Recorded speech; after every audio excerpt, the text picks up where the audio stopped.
J'ai toujours regretté, depuis ma naissance, de n'avoir pas été le premier bébé au monde à parler.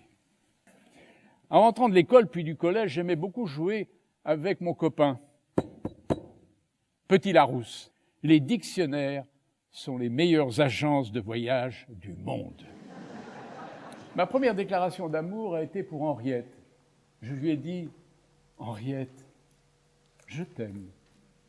Elle m'a regardé étonnée, elle m'a dit « Mais tu ne pourrais pas trouver une formule un peu plus originale ?» Excuse-moi. En vérité, pour vous dire, madame, j'aime beaucoup la lettre H. Elle donne aux mots de la force, de l'amplitude. C'est pourquoi j'ajouterais volontiers un H à énorme, un H à universel, un H à immensité, un H à absolutisme, un H à orage, un H à ouragan, un H à... Calmez-vous, m'a dit Madame Larousse, calmez-vous. Voulez-vous une aspirine avec un H? Enfin, apostrophe. Pivot s'est toujours vanté d'avoir invité les écrivains qui comptent dès leur premier livre. Foutaise. Il a attendu mon 8e. À l'émission, invité comme moi, il y avait entre autres Roger Perfit et Jean d'Ormesson. Oui, parce que Jean d'Ormesson était invité tous les vendredis soirs. Mon éditeur m'avait dit, s'il y a une polémique, vous n'entrez pas dedans. C'est très, très mauvais pour la vente des livres. Alors, comme d'Ormesson et Perfit n'ont pas arrêté de se chicaner, de se quereller, de s'invectiver, je n'ai rien dit. Et à 7 ou 8 minutes de la fin de l'émission, Pivot s'est enfin aperçu de ma présence. Alors il m'a posé 3 ou 4 questions, aucune de celles que j'avais préparées avec mon éditeur, et ça a été un désastre. Catapostrophe. Et puis, après les jours malheureux, il y a les jours heureux. Un jour de début novembre, prix Goncourt. Oh, oui, moi, prix Goncourt, oui. Alors, comme beaucoup de lauréats du Goncourt, j'ai acheté un appartement et j'ai changé de femme et de voiture. On ne mesure pas assez l'influence du prix Goncourt sur le marché de l'immobilier, de l'automobile et du matrimonial.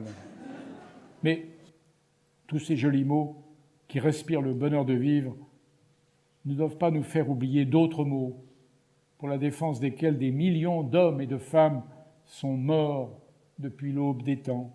Il suffit parfois juste de prononcer le mot liberté, démocratie, foi, espérance, tolérance, ou l'expression en mon âme et conscience, et vous êtes mort. J'ai connu une femme qui avait la même manie de prononcer à tout bout de champ le même mot. Un joli mot d'ailleurs, nonobstant. Elle disait à son mari, nonobstant toutes les formes de pain fantaisie, je préfère que tu rapportes une baguette. Je sais que tu as beaucoup de travail, je t'ai appelé 2 ou 3 fois, mais nonobstant, tu aurais quand même pu me rappeler quand même. Ou encore, chérie, si on partait en week-end, nonobstant les enfants que nous laisserions à ma mère, son mari, après l'amour. Alors, heureuse, elle, oui, très très bien. Nonobstant certains petits mouvements, je ne vais pas entrer dans le privé, etc. Et puis un jour, si Dieu existe, je me présenterai devant lui. Et là, il y a un problème de protocole. Est-ce à moi de le saluer en premier ou dois-je attendre qu'il m'adresse la parole? Il me semble que j'attendrai que le Seigneur me parle et qu'il me dise peut-être « Ah, je suis content de vous voir.